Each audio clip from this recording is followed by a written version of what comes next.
You are now listening to Protecting Your Nest with board-certified family medicine and obesity medicine specialist Dr. Tony Hampton. For more, visit drtonyhampton.com.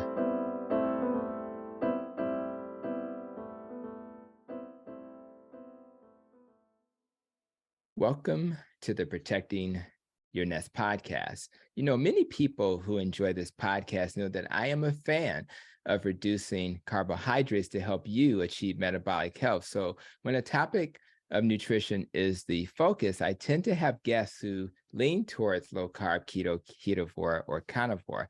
But my mission has never been to convert any of you to those dietary options, but instead to make sure you are aware that these dietary patterns should be at least on your list of possible options to achieve metabolic health. So when I think about the patients I serve, although most follow these principles, I also have patients who are plant-based and with the right education seem to do just fine with that approach. The optimal goal is health, and how you get there is your personal decision. My hope is that those who prefer plant-based respect those who prefer animal-based and vice versa, so we can all live in harmony. I start today's podcast with this framing because today's guest prefers a plant-based approach. And although he will spend a lot of our discussion talking about intermittent fasting and fasting, I want to make sure you both that you understood who you were hearing from, and just having you to understand the importance of being open to all perspectives. With that, today's guest is Chris James. He is the host of a wonderful YouTube channel called The Healthy Alternative. So check that out. He's very passionate about helping those who follow him achieve optimal health through lifestyle changes, and he does tend to focus a little on intermittent fasting and fasting as well.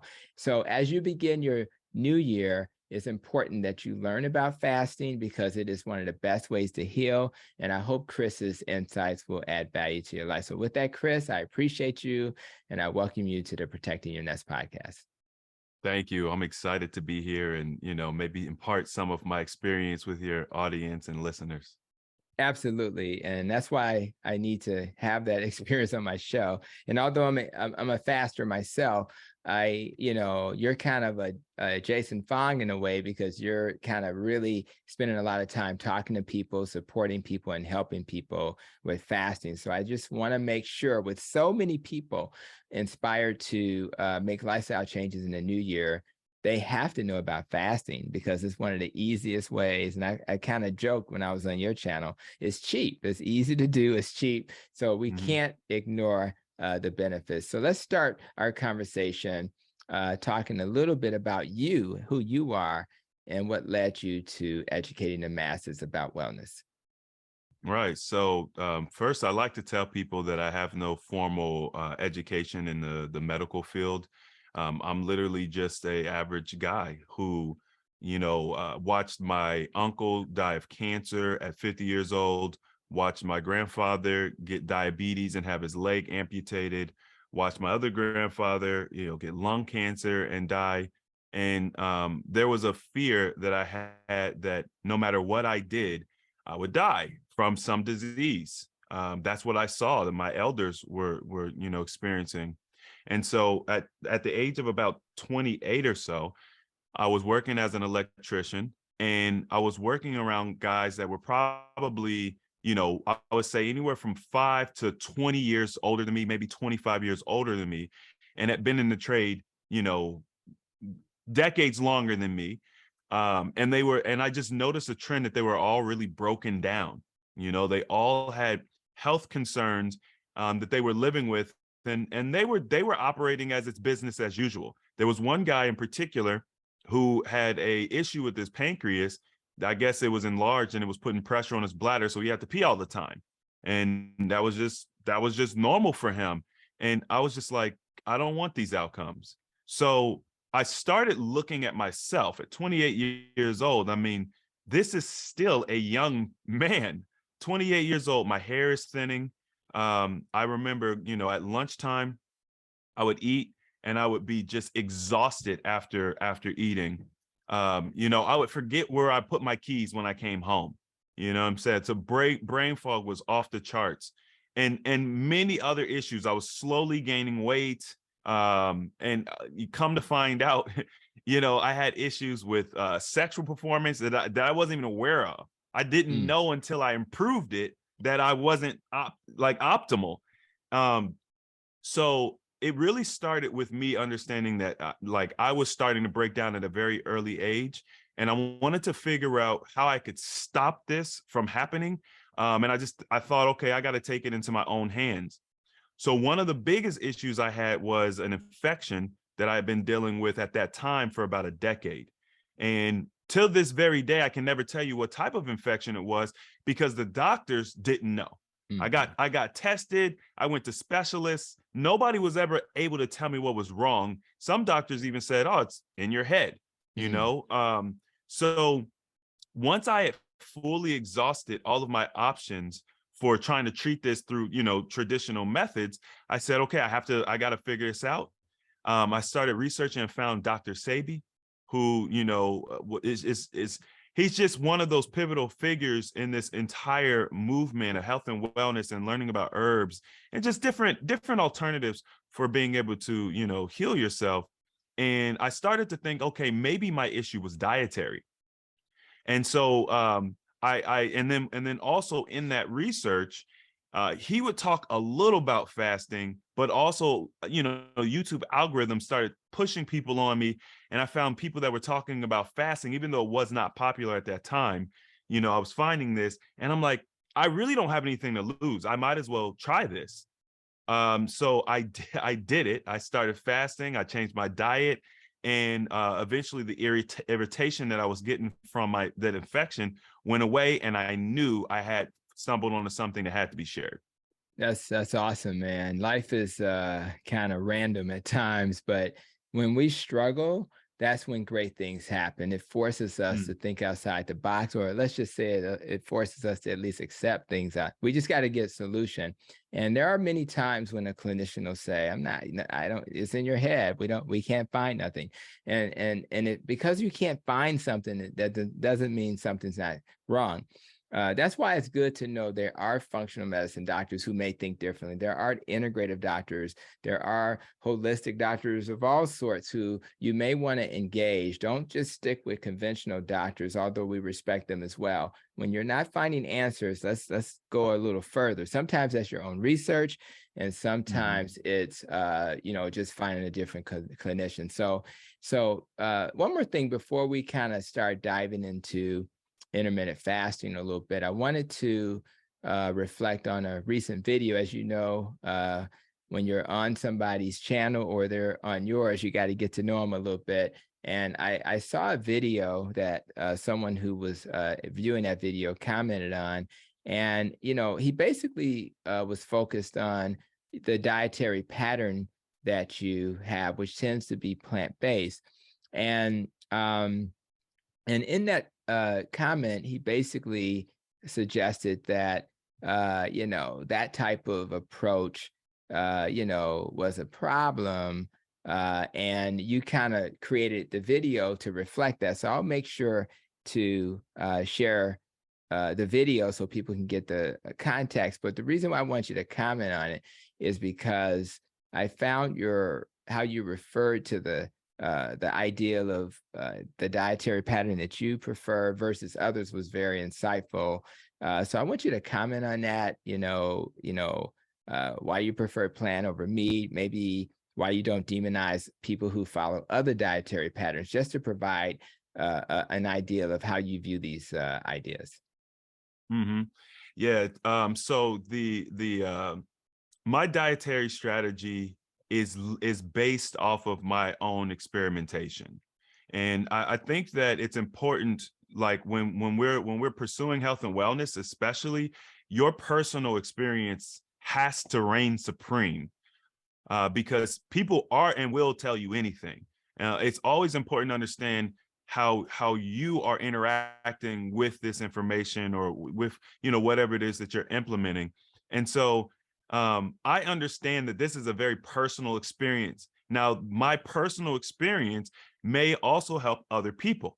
That my personal experience and what I'm doing might benefit people maybe that are like me or similar to me, maybe have a similar body composition or Mhm. whatever. And so I like to share that because, no one can tell me how I feel. No one can tell me what improvements I've seen. I'm the one that determines that. But what I also understand is that there's more than one way to skin a cat. You got My that right. mom loved that saying, and so why would I demonize someone else who can literally say the exact same thing?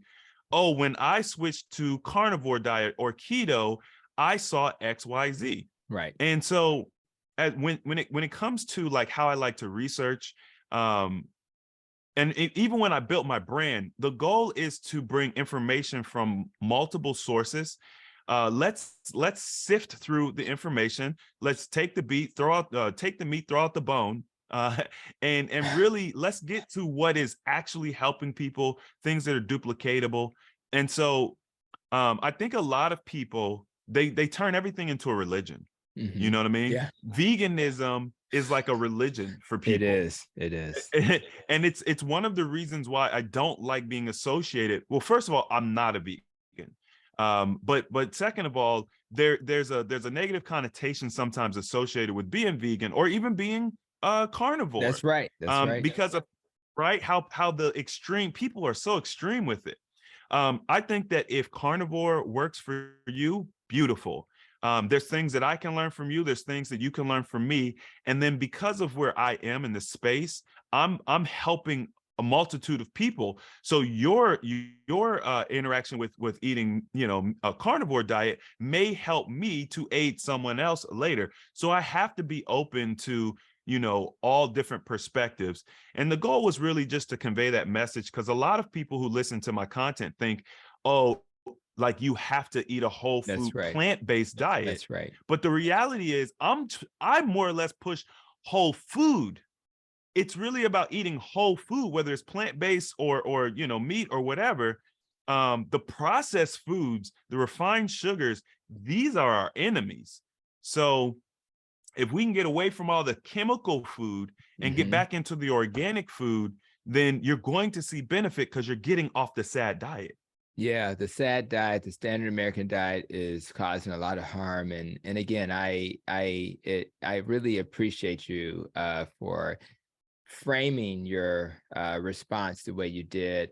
I chair the outreach committee for the Society of Metabolic Health Practitioners, and for the last several conferences, which was founded by Low Carb USA, had, they always have a plant-based speaker now. So they're understand, and even more impressive was their last podcast. I think it was episode 101. So for those who follow the Low Carb USA podcast, they had a guest who wrote a book, and it was called The Vegetarian Reset, which actually gives you a low carb vegetarian diet. So you can still honor your low carb diet. And I'll make sure to have links in the show notes. But because at the end of the day, there may be somebody who may find a benefit of low carb, but they were raised in a country or in a religion where they don't eat meat. So we have to meet people where they are and provide them a path. So I really appreciate that. And I just wanted to start off that conversation that way. And hopefully with our conversations and others, we can get more carnivore type folk talking to vegans and everything in between, and find common ground. It's pretty obvious what we feel is common ground: processed food, sugar, seed oils, all of that stuff we need to be careful about. So having said that, one of the things that people say to me, and I know we did a brief video about the myths of intermittent fasting, but one of the myths of fasting is that breakfast is the most important meal of the day. So before we get started, talk a little bit about, is that true? Is breakfast the most important meal of the day? Yeah, so it's interesting. Around that time, it seems like when they were developing the food pyramid and all of the propaganda around that, the Got Milk campaigns and all of these other things, they were also encouraging us that breakfast was important. So when in school, even at home, everybody was just telling me breakfast is the most important meal of the day. There was never an explanation. And the crazy thing about it is, as a child, I remember thinking to myself, but I don't want to eat breakfast. Like, I'm not hungry, And actually, when you look at how children are raised, they're often forced to do things that they don't want to do because an adult or somebody believes that what they're teaching them is better. They know better than the child. And so I my biggest thing about breakfast is based on the circadian rhythm. When you're waking up first thing in the morning, the body is in an elimination state. So the body is looking to get rid of stuff, and then you are in turn putting stuff in your digestive system, which hinders the body's elimination process. And so you're essentially creating like daily micro traumas in your system because you're not allowing the body to fully evacuate. And if you think about it, what do you do first thing when you wake up? You go and urinate or have a bowel movement, hopefully. Right. You know, you might wake up with crust in your eyes. So you got the mucus coming out through the eyes. You might blow your nose. You might cough up a little mucus. You know what I mean? Your tongue may have a lot of bacteria stuff on it from you know, just trying to get out. You might even have body odor. It depends on the person, and you know, but the body is showing you that we are ejecting material right now. And I think that people just don't understand the detrimental impact of eating. Also, when it comes to like one of the major issues I see that people have is they're constipated.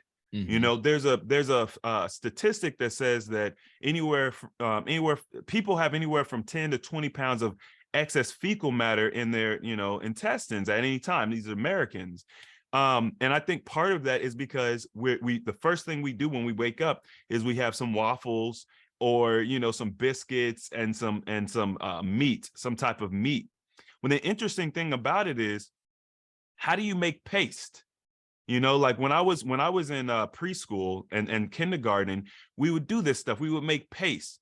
Paste is flour and water. So when you eat biscuits, which is made of flour, and you drink your juice, your water, it starts to gunk your system up as your body is breaking it down, and then you have meat with it. So it's like you're creating this system where you're pasting meat to the intestinal tract, and it's gunking up your system first thing in the morning before you get an opportunity to really get, you know, your digestive system going, get your lubrication, get your water and stuff going.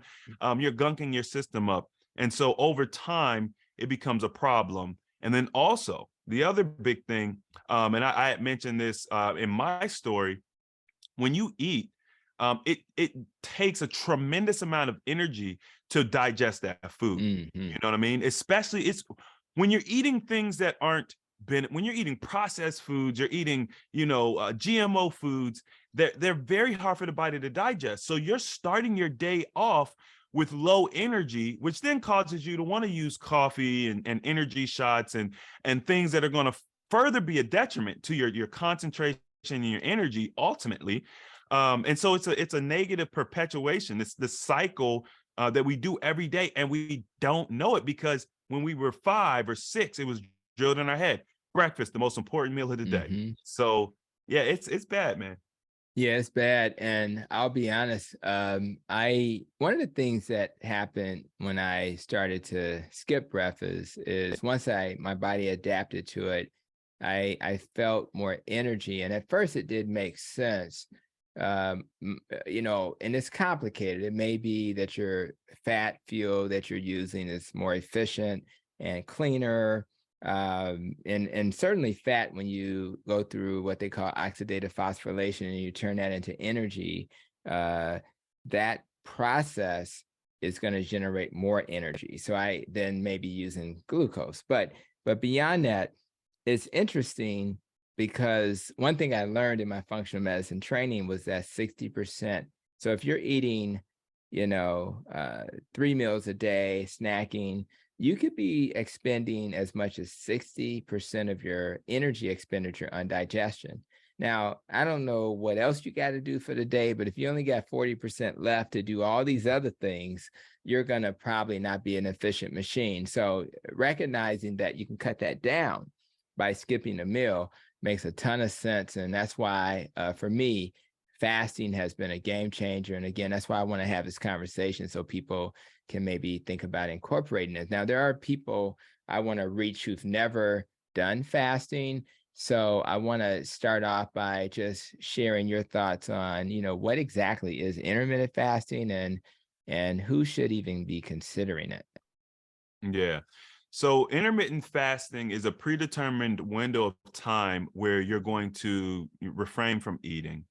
This is something that, like I mentioned before, this is really, it's kind of what we're designed to do. We kind of put a label on something that we should already do, because we're so out of alignment with nature and Right. how we should. You don't see animals doing what we do, No. waking up, eating breakfast first thing in the morning. You know what animals do? They get together, kind of like in the Lion King, and they go to the watering hole and they drink water, Yeah. and they're not eating. That's the first thing that they do. And so intermittent fasting is refraining from eating. And also it's important to know that your sleep does count towards intermittent fasting. I actually I call sleep a forced fast. I think part of the reason we sleep, especially part of the reason we sleep so long, is because we put so much burden on our body while we're awake. The body's like, look, if I don't put this person to sleep, we ain't gonna last too much longer. Hmm. So one of the things I've noticed is that I actually need less sleep the less I eat. So that's actually one of the things that you see when it comes to fasting. When it comes to intermittent fasting, it's a really safe practice for most people. Hmm. Intermittent fasting, I think the reason why it's so widely adopted is because of how safe it is. There are some fasting techniques that are a little bit more intense. And I think that, there are certainly some restrictions. But what I'll say in general, if you are pregnant and you've never fasted, or it's not a regular practice of yours, it's not something that you want to adopt when you become pregnant. One of the things that in that same vein is I've noticed a lot of women want to breastfeed and fast, and that becomes problematic because milk supply is very important. And so, once again, some people have been able to do it, but I would never tell a breastfeeding mother, yeah, just go out and fast. Right. There's ways that you can approach it to make sure that she's getting the nutrition she needs, keeping her milk supply going. And so that's a very touchy subject. Obviously, and we actually talked about it in a different video. People who are dealing with mental disorders, whether it's Hmm. bulimia or eating disorders, because not eating can be a trigger for them. I think it's better to address those issues first, and then also we can also lean into lifestyle, eating habits and where you put your attention. This kind of goes into your NEST program, Yeah. your acronym. Leaning heavy on those things, and just you could put fasting off for a while. But interestingly enough, a lot of people think, age, if you're too old, you can't fast, and also the being too young. So when I was I might have been like 8 or 9 years old, I would fast with my church. And it was listen, I hated fasting back then. It was something I was being forced to do. I didn't want to do it. I didn't understand it. So when it comes to children, I think the most important thing is it's got to be something that they understand and they want to do. Hmm. Because if you try to force people to fast, then it becomes more starvation than fasting. And I spent a lot of time focusing on what's the difference between starvation and fasting. And what I've essentially boiled it down to is mentality. Hmm. Because it's kind of the same thing. You're going in and you're not eating, but starvation is like, I'm forcing you, or maybe Hmm. you don't have food available. And there's a large mental component that's not there when you're saying, hey, I know this is good for me. I don't want to eat right now. I got excess body fat, right? So I think as long as you have excess body fat, And you know what I mean? Like we're in America. We deal with a lot of obesity. Most people have excess body fat. And if you have the mind to want to do it, I think that it's good and safe for you.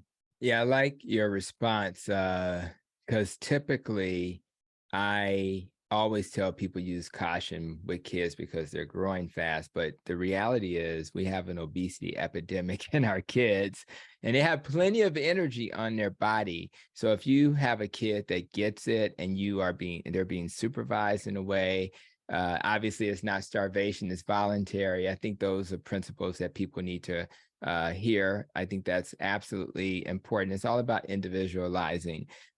It's really also important to understand when you're making a decision, when you're pregnant or breastfeeding about intermittent fasting or fasting, it's all about risk reward, right? So if you have a seasoned person who decides the benefits are there for me to continue this and they're sophisticated enough to handle it, they probably can get away with that. Most people need to recognize that, feeding the baby is important, making sure, and that's whether you're breastfeeding or they're inside your body. So I think you have to be careful, but I agree with you. It's all about, what's the risk benefit, risk reward, and go from there. So I like your insights, and I like the fact that you give us wiggle room to think through what's best for the individual. Another question that will come up with a new faster is, what type of fasting should I do? Do you have a favorite approach? I tend to do the 16-8, but what's your thoughts on that? Just a couple of options of what people can do. Yeah. So I get this question a lot, and I would say that so my general rule of thumb is the best fast is the one that you can complete and be successful at. So that's, we'll break down like what's the most efficient, but no matter what fasting method you adopt, it's the one that you can be what's sustainable for you. That's going to be the best fast for you. So just kind of speaking to the individual.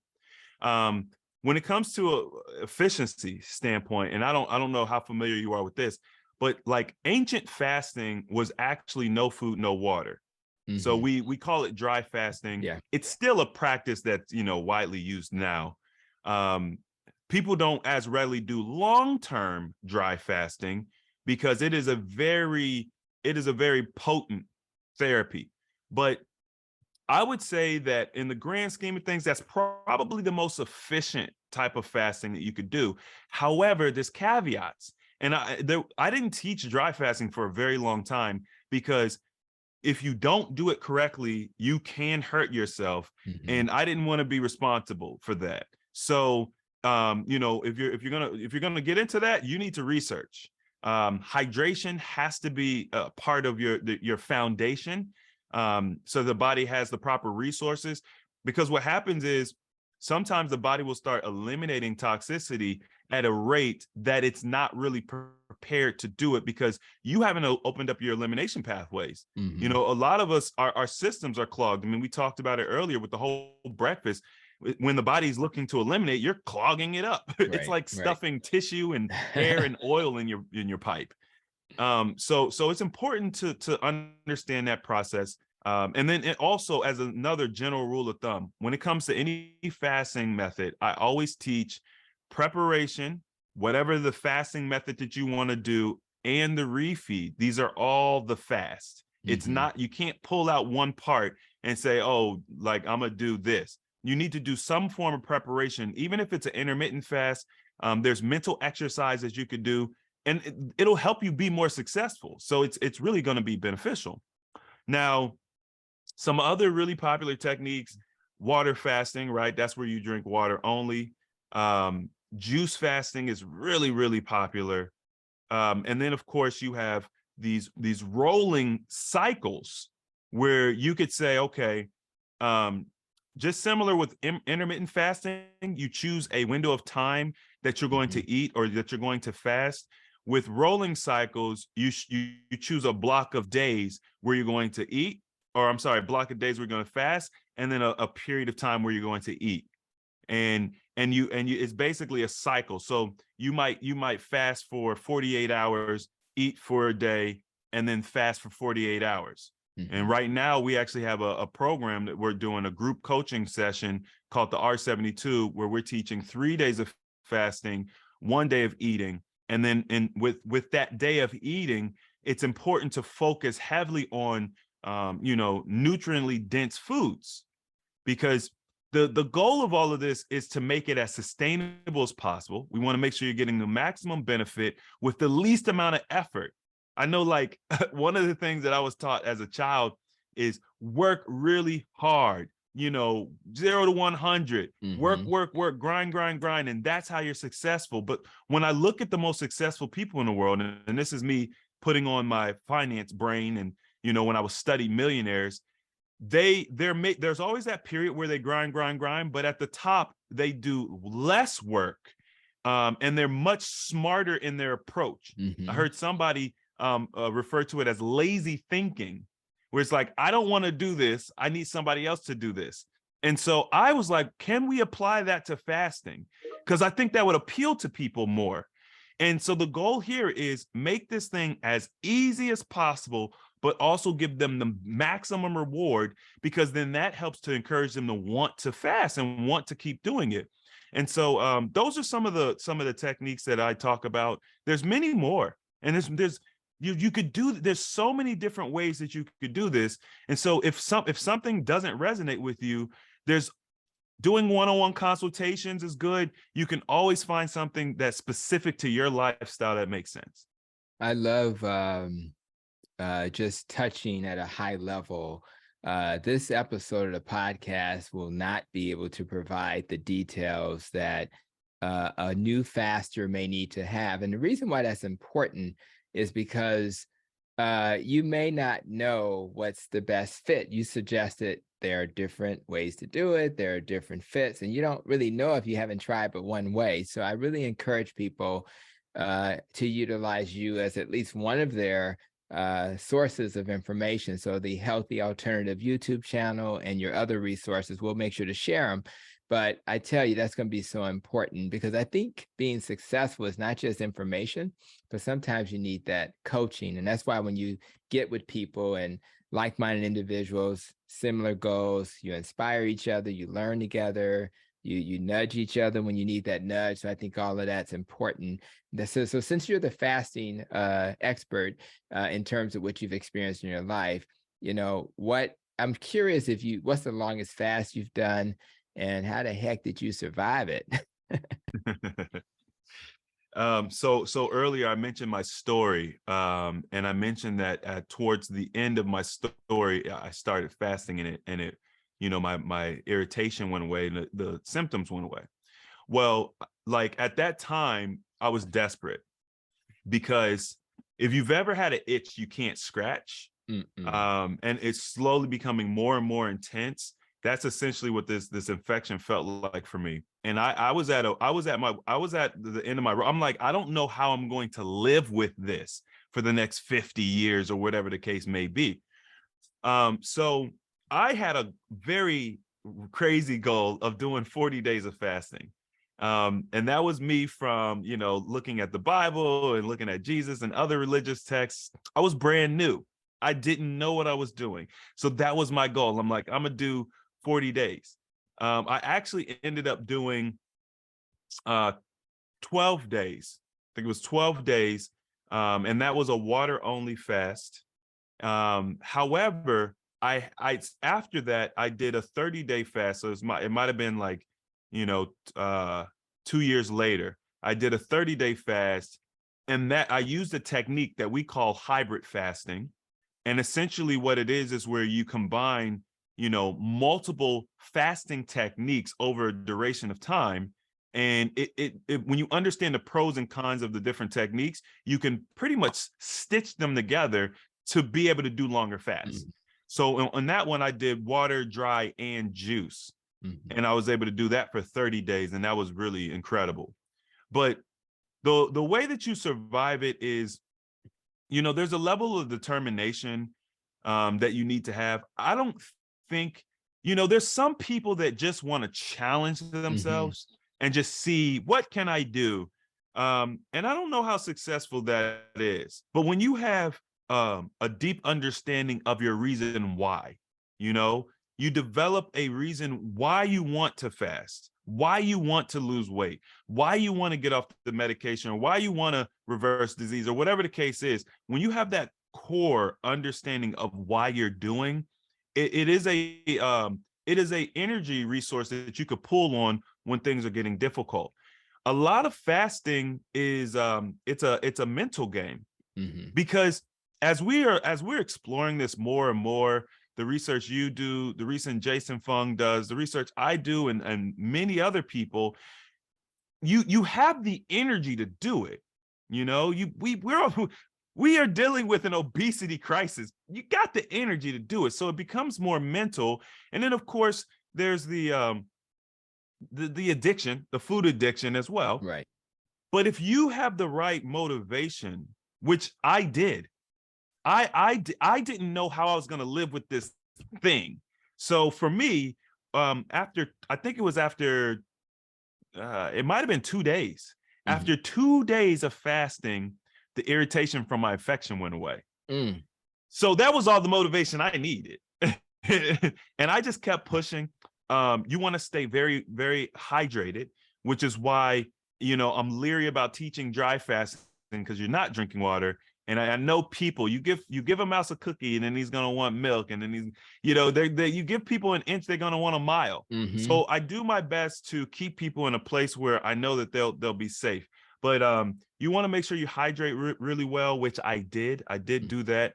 And then also, and I think you've alluded to this, I had a support system. So my brother was actually doing some of the fasting with me. He was actually a pre-diabetic, but he was a symptomatic pre-diabetic. Mm-hmm. So his doctor had just told him, hey, come back in 3 months. We're going to start talking about treatment. Mm-hmm. Like he was transitioning, and we started fasting together. And the interesting thing about his story is, in about 6 weeks, he reversed all of the symptoms associated with this diabetes, type 2 diabetes. And also he lost 50 pounds. Wow. So imagine my motivation. Like, I'm watching him, he's watching me. We would check in on each other. You know, hey man, how you doing? Hey, I have like no energy, but I'm alive. I'm okay. And I think the reason I was successful was this combination of tools that I had. I didn't even realize that they were tools. It just happened to work out that way. Right. So, yeah. Oh man, you're killing me. I mean, I think for somebody hearing this, and you mentioned a 30-day fast, it's just like it blows their mind. But I remember I didn't actually run the Chicago Marathon, because while I was training, my quad got weak, and I was able to get a TENS unit to kind of stimulate the muscle. It actually got better, but then my brain said, I kind of lost my motivation. But what I did do is I actually had gotten to a point where I got up to about 16 miles in the training process. And what it taught me, I was so proud of myself. I was like, I just ran 16 miles. Like, who does that, right? And I was not at the, it's like, who does that? But I learned that it was a lot of mental stuff that was going on. So some of it is you got to prepare your body. And if your body's more prepared, you can do more. But a lot of it is in your head, and you get into a rhythm. So I could imagine, even though 30 days sounds insane to most of us, I could see how at some point in the process, particularly you describe different techniques, I can see how it works. So I'm just proud of you, proud of your buddy that was helping. That was your brother, right? I shout out to your brother. What's his name? Jonathan. I'll say shout out to Jonathan. Let him know Dr. Hampton's proud of him for doing his thing. So, I'm a doc, and I live in a ketovore carnivore space more than anything. And I find fasting easy because I kind of probably in a ketotic state, whatever it is, but I just don't have that hunger. But it seems like my brain says that plant-based would be harder. So I want you to describe, is that true? Do people say it's harder, or is basically a similar experience for everybody? So the interesting thing is, because I don't really teach ketogenic, for a long time, we didn't know that the way we were doing it was harder. You know what I mean? Right, right, right. It wasn't until like really recently, maybe within the past year and a half, 2 years, that I even started to talk to people who talked about how easy it was to go into fasting, coming off of a ketogenic diet. So Interesting. it's almost like one of those things where if you don't tell someone that something is impossible, they don't know that they are That's right. doing the impossible when they do it. No one ever told them it was impossible. We never knew. So what I have learned to do is put together like a preparation process. We actually have a 7-day guide that really helps for somebody who just is brand new to fasting. I think that you need to do it, right? Especially, I would say, especially if you're on coming from a whole food plant based. If you're ketogenic, maybe not so much. Maybe your body is already prepared, and so that's a kind of like a little cheat. But what we do is we start, first of all, eliminate breakfast. That's the first thing. So it's interesting you asked me about that. So we eliminate breakfast. We increase water. Most people do not drink anywhere near enough water. Not even close.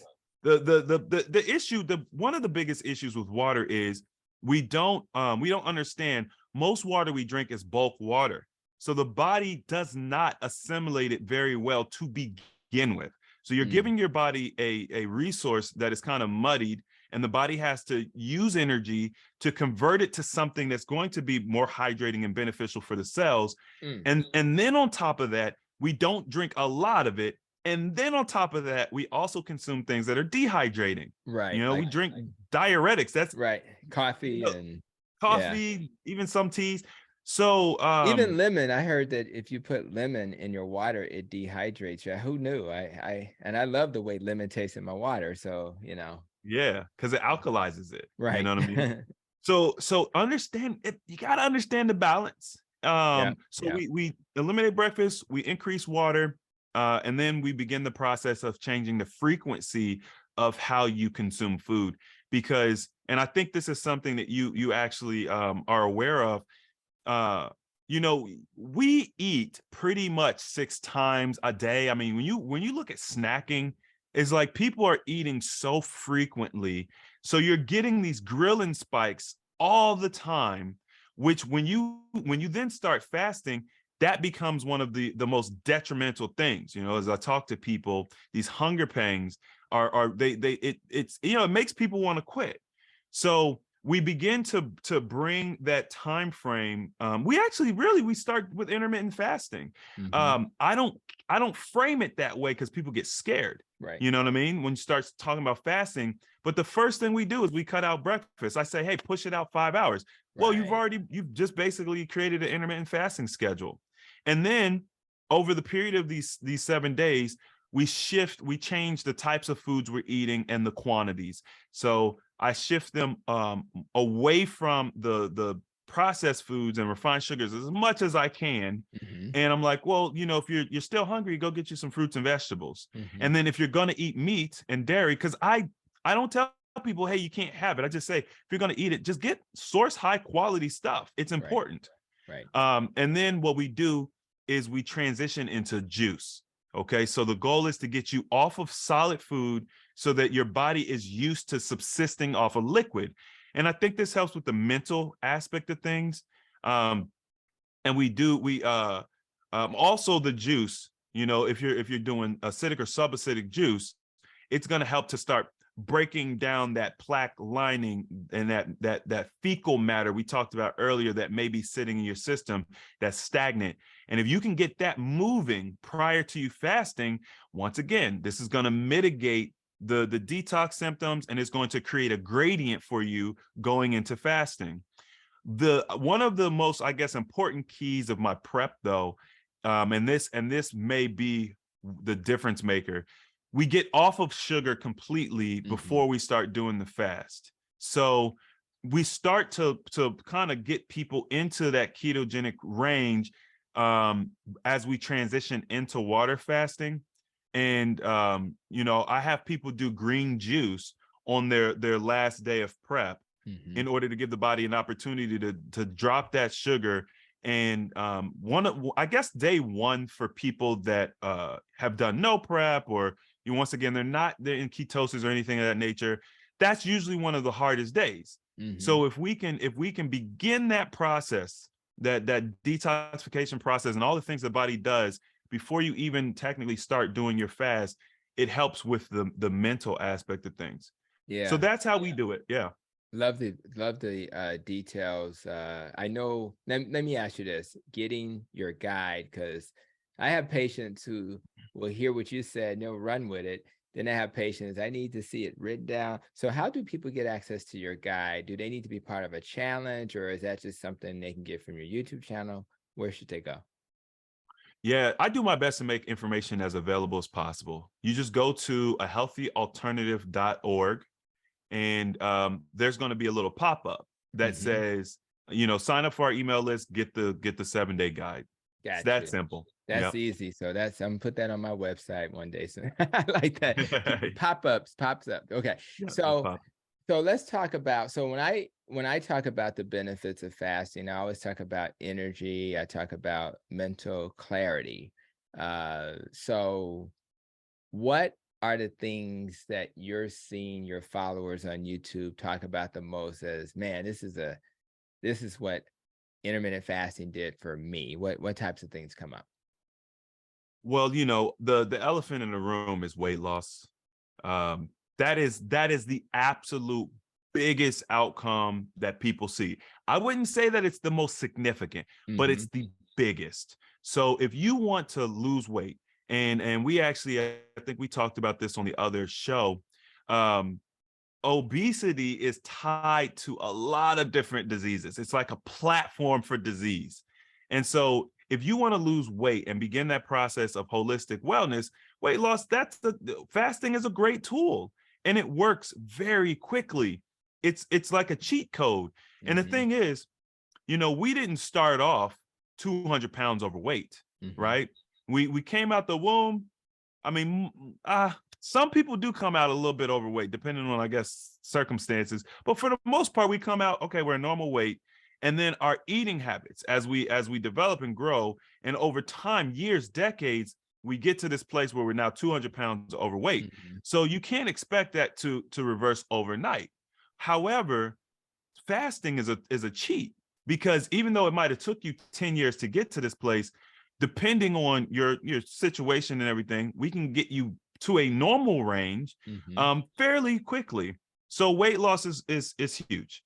I mentioned, my brother was able to reverse diabetes. Diabetes is it's an environmental disease. We eat what our parents ate, what our grandparents ate, but actually worse. Now we're consuming a lot of chemical foods. Like diabetes, if you can control what you put in your mouth, you can get rid of diabetes. So what I tell people is, lifestyle change is going to couple really well with the fasting to help you get that end result. But you also need to know that if you utilize fasting to reverse the symptoms of diabetes, they can come back if you go back to that lifestyle. So it has to be kind of a complete picture when it comes to that. What else? Mental clarity. You mentioned mental clarity, energy, but we also deal with people who are dealing with infertility. My sister was actually one of them. And so, with infertility, I would imagine it's probably we're at the highest rate at this point. So a lot of women are having trouble getting pregnant. And, we've had multiple people in our group who have a story of either not being able to get pregnant or having miscarriages and things of that nature. And now, after, utilizing fasting and maybe some of the other things that we teach, they're able to carry their baby to full term and have a healthy pregnancy. And we like to call them AHA babies. Our acronym is the Healthy Alternative. So we get a lot of those. I actually, I think somebody just recently posted in one of, it was in our Facebook group. They said, well, plans are about to change. And they had a picture of their little, their pregnancy test. Wow. So there's just a multitude. I would say that I would say that the majority of modern disease can be impacted positively by fasting. So it's infinite, really, the benefits you can get. I agree. And it is so true that because I'm metabolic health, almost all the metabolic health uh, medical conditions can be improved because they're mainly due to hyperinsulinemia, and hyperinsulinemia, there's no need for insulin if you're fasting. So it's, or at least at a high level. So it's really important to message that. And I really appreciate you just giving some big picture perspective. Just letting people know, I did join Chris on his channel as well. So we did a video short, and we did a episode similar to this where he asked me questions. So make sure to kind of keep your eyes on his channel, like it, and subscribe to it, because and get the announcement so that when that video comes out, you'll get a chance to check that out. So a couple of really quick questions. People who are avoiding fasting are sometimes avoiding it because they're worried about losing muscle mass. They say, I don't want to lose my muscle, doc. So what's been your experience with muscle mass and people who have that concern? Yeah, it's just such a popular, it's so popular. I think people do their best to find excuses. When they don't want to do something, they just find excuses. So what I found personally is, well, I actually did an experiment because I am a scientist at heart. So I'm hearing people say, okay, when you fast, you lose all this muscle. I never believed it because I just didn't see that. But what I did was, I worked out. It was a 3-month fitness experiment that I had. So I worked out and I tracked my gains, we'll say, right? And then I started fasting and I stopped working out. Now, I'm very practical in my approach. I think that I approach things the way that anybody out there listening might approach it. I don't have any official training, so there's no predetermined method that I use. It's more intuitive. I say, okay, if I can lift 100 pounds, if I can bench 100 pounds 10 times, and then I start fasting, and I fast for 3 weeks or 4 weeks or whatever the case may be, and I go back to run that test again, if I can lift the 100 pounds 10 times, as far as I'm concerned, I didn't lose any muscle. You know what I'm saying? And so that's how I approached it, man. It's a very practical way. And so what I found was, not only was I able to sustain my muscle, but it sustained far longer than when I was eating like the SAD diet, and I would go and work out, and then I would stop working out because I'm not really a big fitness person. So I would work out and I would stop working out. 4 months would go by, a year would go by, and I would notice I try to pick up my little 20-pound dumbbells, and I'm trying to curl them, and I'm either having trouble even getting them up one time, or I can't curl them as many times as I was able to in the past. So on the SAD diet, I found that was a much more prominent issue. But when I was fasting, I actually retained the strength way longer without having to even work out. So I actually found the opposite to be true.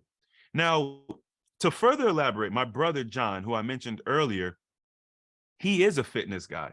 As a matter of fact, when he lost, so he ended up losing about 100 pounds total. And then he decided that he wanted to build muscle and look good and feel good. So he went to California. He's a veteran. He used his benefits. He went and he learned. He trained to be to teach fitness trainer, to get certified. And so he was fasting during that time. And what he noticed was that he was stronger, and the density of his muscles compared to the other students in the class, his muscles were much more dense. He was much stronger, but he wasn't as bulky as the other students. And so what happens is, people don't understand that when you lift, there's a lot of inflammation that's happening, that pump and stuff. What we like to see, a lot of it is inflammation. And so when people talk about fasting, I don't think it's actual muscle that they're seeing. I think that they're seeing inflammation go down. So people look smaller, but the strength is still there. You're killing me, man. So this is weird that I'm talking to a guy who's plant-based, but you're sounding like Dr. Anthony Chafee, who was a carnivore, who was one of the doctors that's going to be on the Reverse Carnivore series with Charles Maddox. And we had this conversation. He said that because he was an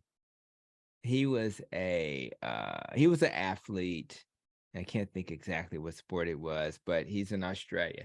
And he said that when he changed his diet to a whole foods diet, even though it was more animal-based, his recovery was like, he said he did all that ache and craziness you feel after working out, it kind of faded away. And I was like, what? And I think, so you're hitting the spot. Inflammation is hurting us. And when you eat whole food diets, your ability to recover and to have a foundation of nutrition to help you do the exercise is at a whole nother level. So this is a great way to conclude this conversation, because it reminds me the whole foods diet, staying away from all that sugar. And I like how you get people off sugar before they get started. Processed food, get them off of that crap. And if you do that, no matter what dietary pattern you choose, you're going to be in a better place than that sad diet. So, so as we kind of get to the end here, and again, I want people to know about your resources, but before we get to that, okay, we're protecting our nest here, right? We're trying to get to our goal. We want to be better. They may look at you as the guru when it comes to fasting, but you're still working on something. So share with my audience what you're working on and what you hope to be better at in 12 months. It's interesting. Life is the best teacher. I love experience. So as I grow in my brand and what I'm doing, I experience different levels, different difficulties, things that I never had to work on before. For me, stress management is huge. And I love your NEST acronym because it really touches on a holistic approach. But stress management, the past couple of months, has been extremely important. And the reason why is because I noticed that a lot of wellness practitioners, whether we're talking Dr. Sebi or someone like yourself, deal with a lot of stress. But we have a desire to want to help other people. And sometimes that desire to help other people outweighs our own needs. And so I said, I'm not going to let myself get to that place where I'm becoming sick trying to help other people. Because it's like, if you eat well and you fast, that's great.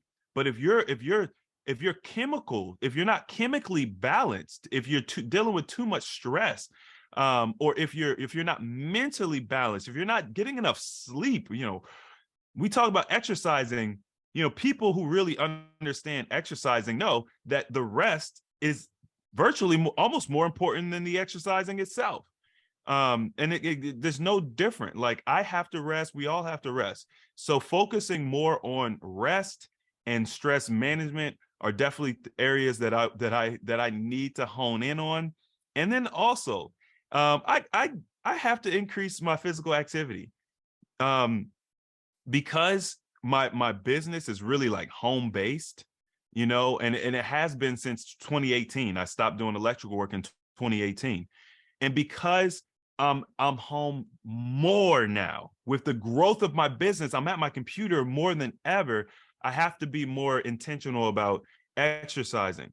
So getting outside, fresh air and sunlight. Oh my goodness. People do not understand water, fresh air, and sunlight. They don't understand how important those things are. So I intentionally take myself outside, maybe do some breathing exercises. If you understand grounding, just connecting to the earth and allowing the earth to draw out some of those impurities through your feet. That's all very important. And then physically, straining your muscles, putting them under some stress so that I can, build a stronger physique, because I think that what I have to do and what I have coming in the future is going to take somebody who's mentally tough and physically tough, versus just simply focusing on one or the other. So I want to help create that balance for myself. Yeah, I love all of that. And I just love to hear how we're all working on something and we just need to spend a little time in the new year to pause, reflect, what do I need to do better? What have I done poorly? And just get going. And we'll always be doing that until they lay us down in the ground. Mhm. We'll always be working on something. So let's make sure those who enjoyed this episode know how to reach you. We've referenced some of that right already, but go ahead and lay out what's the best way for people to find you. Okay. So a healthy alternative on YouTube is probably my most popular resource. So if you're looking to just get a more general view of the brand and everything, that's a great place to start. I also have my website, which is ahealthyalternative.org. And from there, that's kind of a hub that will take you to other resources. And then we have our academy. So if you're interested in kind of diving in to the more nuances of this information, you're ready to start, but you just don't have the education. AHA Wellness, or I'm sorry, AHA Wellness Academy.com is where you want to navigate to.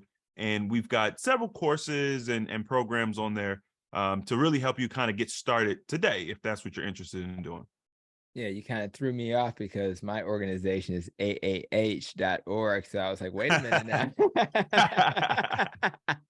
I was like, you've been here all along. So I appreciate you, man. I enjoyed this. I'm happy we found each other. We'll be collaborating again in the future. Mm-hmm. And again, I think you just set a tone that is so healthy for the community as people are trying to find the best path.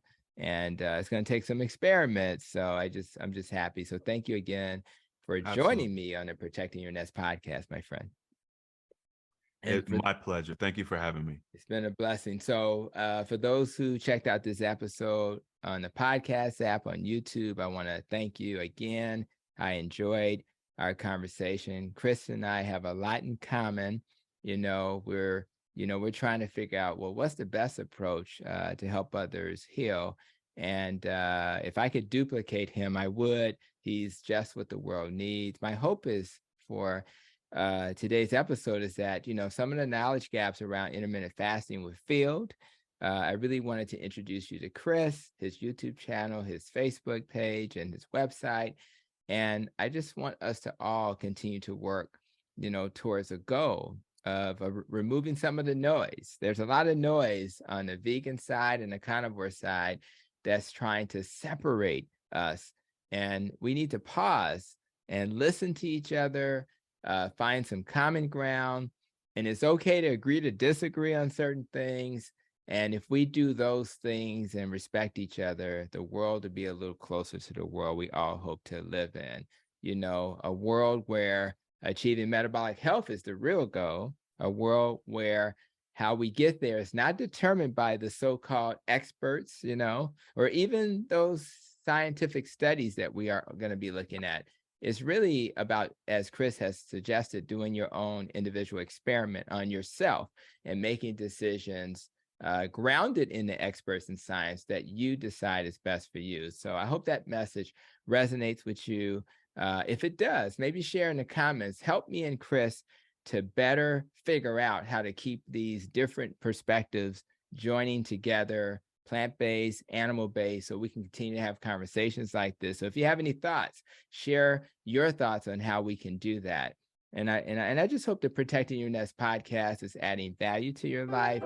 I hope it's making you richer in knowledge. And until we have another episode, I would only ask that you continue to be safe, be well, and continue to protect your nest. You've been listening to Protecting Your Nest with Dr. Tony Hampton. For more, visit drtonyhampton.com.